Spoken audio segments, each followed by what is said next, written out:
Hi guys and welcome back to the channel. In today's video we are going to cover all commander abilities in Hearts of Iron 4 in detail. We'll discuss how to unlock them, when to use them effectively and when to avoid them altogether. Because while every commander ability has its place, some of them can actually backfire if used incorrectly. If that sounds interesting, you're in the right place. If you have any questions, feel free to ask in the comments and make sure to join our Discord to meet our amazing community. As always guys, if you enjoy the content I make, please do not forget to support the channel by liking the video, subscribing and leaving a comment. It all helps the channel grow faster. And now, let's get started. Tuscany here is going to help us in our comparison today. And first of all, let's start with the 3 most common commander abilities that you always have available on any general. In principle, these are also the most useful in most scenarios. The first one that you see up here is Force Attack, and what it does is for 7 days it gives you a boost of 20% to offense, 25% breakthrough, it reduces the organization damage taken by 100%, but it increases the strength damage taken by 60%. Finally, it makes it impossible for your attacking units to retreat or disengage from combat. Now, to better understand how Force Attack works, let's use this scenario. Here we are using Spain and we are about to invade the United States. Amazing run, by the way, make sure to check out the guide. To understand Force Attack and all other commander abilities, we need to first understand a few stats. So in here we can see our Soft Attack, which in short is the damage we deal to enemy infantry, our Hard Attack, which is the damage we deal to armored divisions, and Breakthrough, which counters the enemy attack and allows us to stay on the offensive longer. In here we can also see Organization, which determines for how long our divisions can keep being engaged in combat. As once this gets to 0, our divisions will be forced to retreat or disengage from combat. Finally, Strength is a representation of how healthy our divisions are. It's probably better seen from here, as in here you can see that by healthy we mean not only manpower, but also all of the types of equipment that a division needs to operate effectively. Unlike Organization, when the strength reaches 0, the division will not just disengage from combat, it will be completely destroyed and disappear. So now when we use a Force Attack, what happens is that we get a flat 20% bonus, you can see it down there as Commander Ability bonus, to Soft Attack, to Hard Attack, and a 25% bonus to Breakthrough. Moreover, since we take 100% less organization damage, our organization will decrease at a much lower rate. It still decreases when your divisions are moving, but it will not decrease as much from combat. Meaning we can overall push for much longer. Sounds great, right? Well, yes, but there are issues with it. Now here we got a bit further with our push and we want to get Boston. However, our division here is almost completely out of organization. So at this point we might think that it is a good idea to use a Force Attack so that we can keep pushing and potentially take Boston. Except if we go on and do that and then we check out the strength on this division, you can see how quickly it is completely destroyed. Moreover, it seems like this offensive is not going to succeed in any case, and now we have another problem because for 7 days we are locked into it as our division cannot stop engaging and cannot retreat anywhere. Here is another example. We have some divisions pushing New York, and that's great, but say that we want to stop the enemy reinforcements, so we may want to divert one of these divisions to pin these other enemy divisions down here. Well, once again, if we use Force Attack, we cannot change the target of our divisions until the battle is over or Force Attack expires, so we cannot micro them effectively to pin and stop enemy reinforcements. All in all, the extra 60% strength damage taken can be incredibly painful and tanking for our stockpiles. So Force Attack is definitely not something you want to spam or use lightly. When should you use it then? Personally, there is only one situation in which I commonly use Force Attack, and that's naval invasions. To explain it, let me use this scenario. We roll back a few months, we are no longer invading the United States, we are invading the Benelux instead. In particular, we are invading Belgium at this time. Now, during a naval invasion, making sure that your divisions can disembark and quickly secure a port is vital. It is the highest priority, and it is worth sacrificing some strength and some equipment for it. as if the disembarking process fails, the divisions will retreat all the way back to the closest province, which can be quite far away, like in this case. Moreover, the longer your divisions remain at sea, the higher the chances that them or your fleet get intercepted and destroyed by the enemy fleet. So here we want to use a force attack to disembark more quickly. And that also allows me to show you one more reason to use force attack during a naval invasion. Well, we actually got the port immediately here, but one of the main reasons is if some of your divisions disembark, they will risk remaining encircled and potentially being destroyed by the enemy divisions until you secure a port. By disembarking quickly, your divisions can then support the remaining divisions and make sure that they also disembark very quickly. And in the case of Belgium, securing one of the main victory points also ends the war, so with this force attack we secure the victory much faster than without it.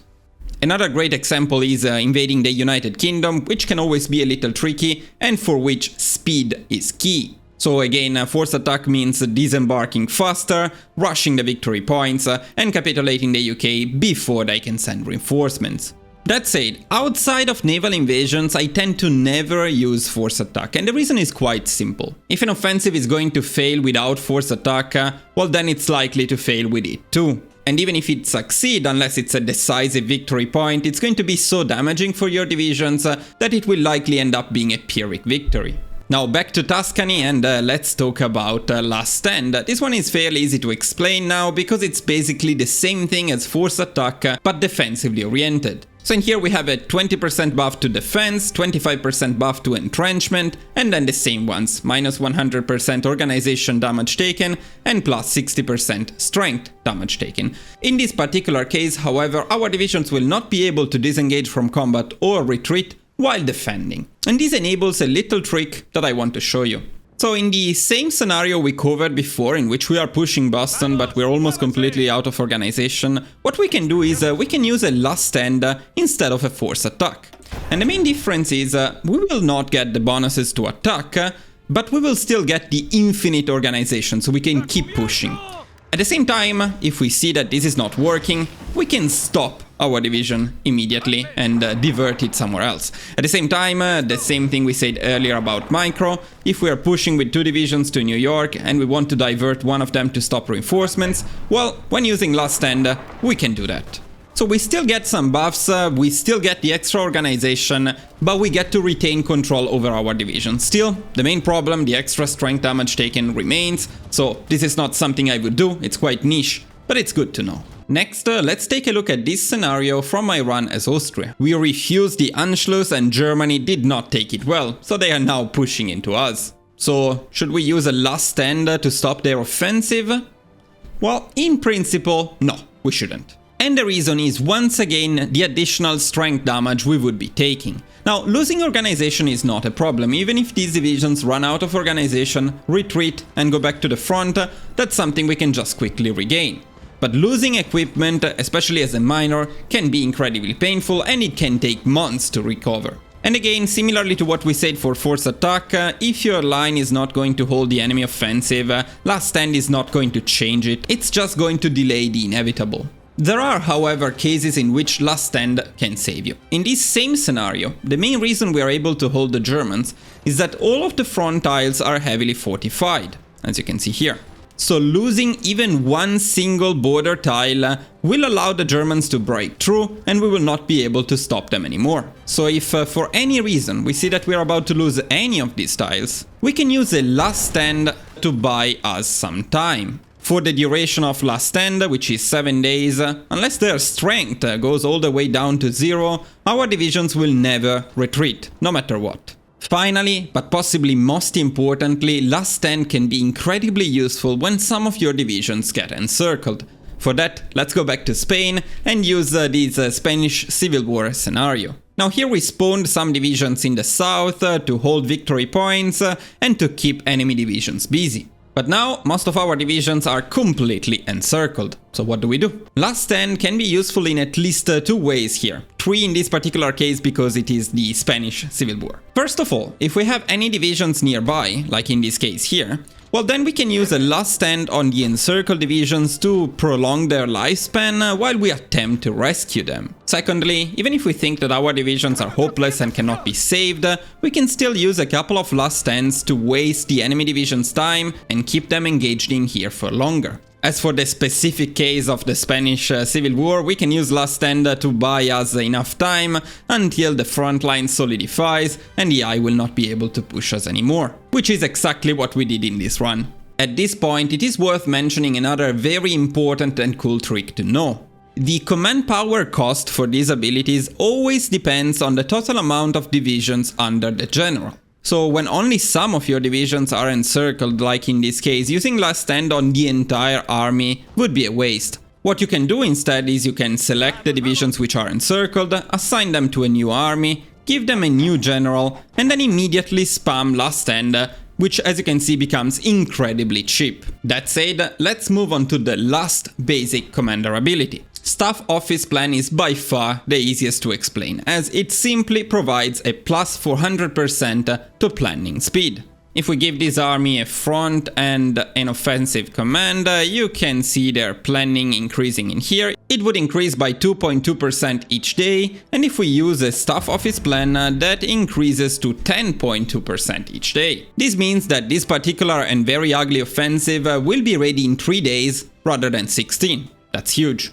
As you can see here, Staff Office Plan is also a bit cheaper than the other two commander abilities we mentioned, almost half as expensive. So it is probably the most viable and overall useful commander ability to use in generic gameplay. Now, this extra planning is not needed when you have a lot of time to prepare an offensive before triggering the war, but for new offensives in ongoing wars, that's incredibly useful.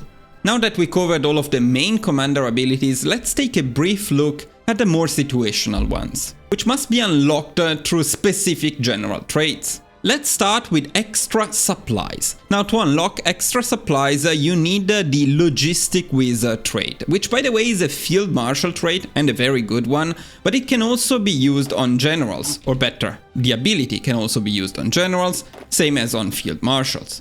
What the ability does is it immediately gives you supplies for 168 hours and a supply grace for 168 hours. This means that during that time, even if you run low or completely out of supplies, your divisions will still be able to operate effectively.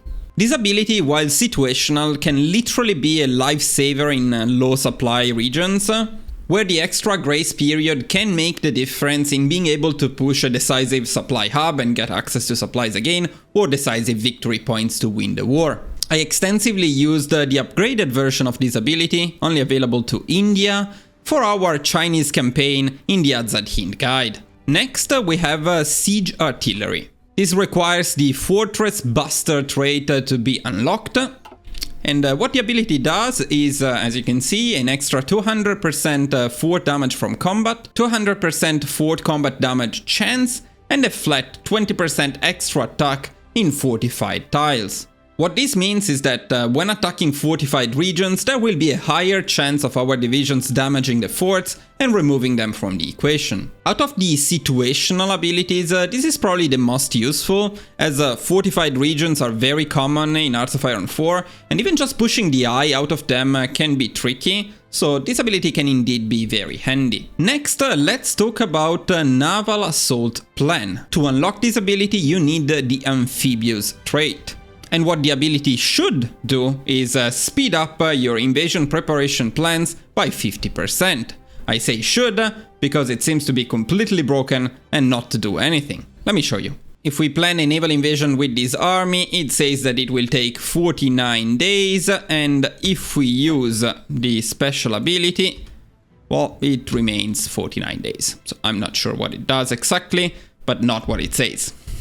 Now, I might be missing something here, so if you know more than me about it, please let me know in the comments. Maybe I misread it or misunderstood it somehow. It's also worth adding that even if it worked, in the current state of the game it's not super useful, because instead of planning one big invasion like in this case, what you can do is just select your divisions one by one or two by two and plan the same exact naval invasion with all of them. It takes a bit longer to do, but it takes a lot less to actually trigger it, as it's now only 4 days. No matter how many groups of 1 you add, it's always going to take 4 days. Now, no spoilers allowed, but this will no longer be the case in the upcoming DLC, and so this ability, if they get it to work, could be one of the most useful commander abilities in the upcoming months.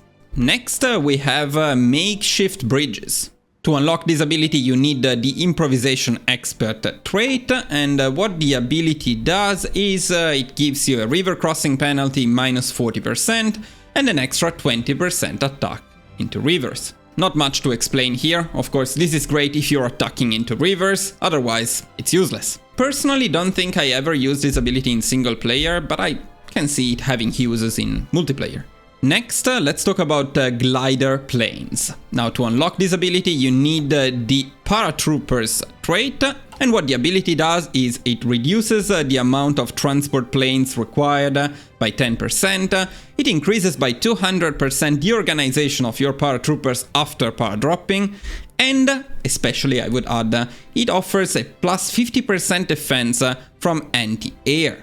Now, while of course this is very situational and only good with paratroopers it is indeed quite good. And a good example is, as always, the invasion of the United Kingdom, especially in the upcoming DLC, because once again, no spoilers allowed, but I can foresee people having to use paratroopers a lot more than naval invasions. So the problem with paratrooping the UK is that the coast of the UK, though probably a bit later in the game, has a lot of stationary anti-air. This anti-air will completely disintegrate your paratroopers before they even land. So getting that extra defense can make the difference. Finally, we have Probing Attack, which requires the Skirmisher trait, and I must say I never once used in my life. What it does is it gives a minus 20% attack, but it allows you to retain entrenchment even when attacking. Now, if anyone watching the video is more experienced than me with this ability and has something good to say about it, please let me know in the comments. I mean, I can see the potential advantage of retaining your entrenchment even when you attack, but honestly, I wouldn't trade the 20% attack for it. If the enemies are so weak that you don't need the extra 20% attack to push them, well then you probably also do not need to keep your entrenchment to defend from them. And with that, boys, we covered every single commander ability available in HOI4. There are quite a lot of them. Actually, there are a couple of country-specific ones I didn't mention, but they are only upgraded versions of the basic ones, so nothing new. Now, most of these commander abilities are indeed situational, but they are not irrelevant. Mastering them and using them at the right time can make the difference, so you should definitely not skip on them. Also guys, I'm very curious to hear your favorite commander abilities and in what scenarios you like to use them, so please make sure to let me know in the comments. As always, if you enjoyed the video, please do not forget to leave a like, subscribe, and let me know in the comments what you thought about it. Other than that guys, thank you all for watching, and I will see you very soon in the next video. Bye bye!